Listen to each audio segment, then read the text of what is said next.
gerçek ömrünü bağışladı sana durmuş doğrumu. Men yanlışıp göz yetirdim kendada.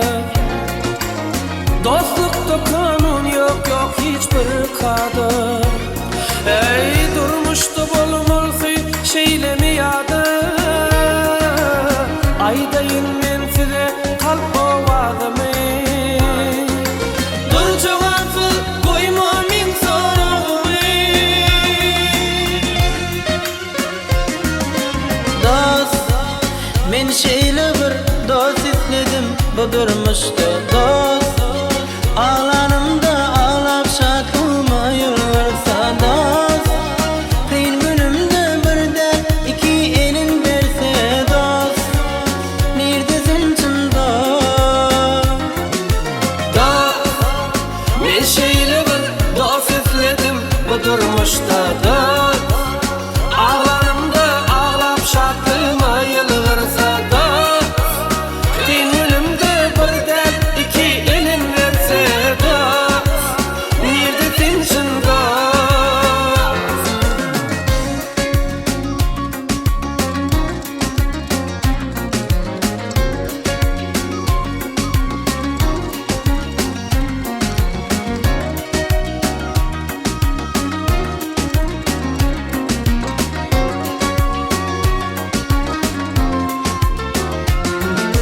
Kimden gözüne var namusi koruğu.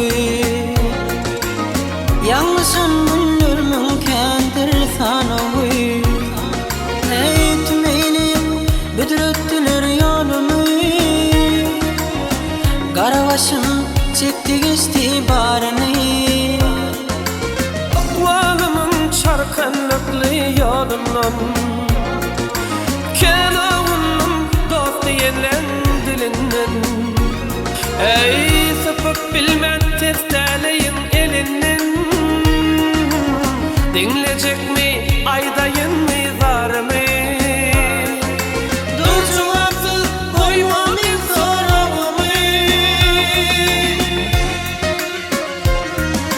Dost, men şeyle bir dost istedim bu durmuşta dost.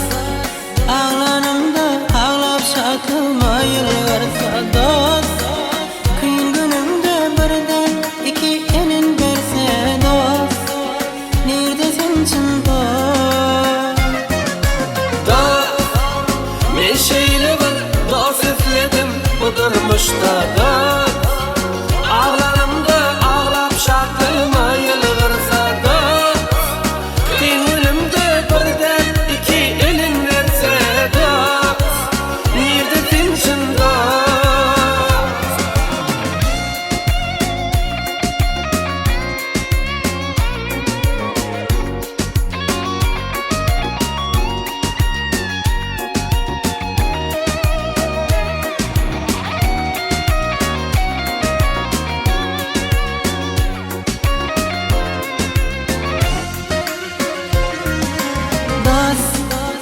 Men şeyle bir dost istedim bu durmuşta dost. Ağlanımda ağlap şaklıma yılgırsa dost. Kıyın günümde birden iki elin verse dost. Neredesin çın dost?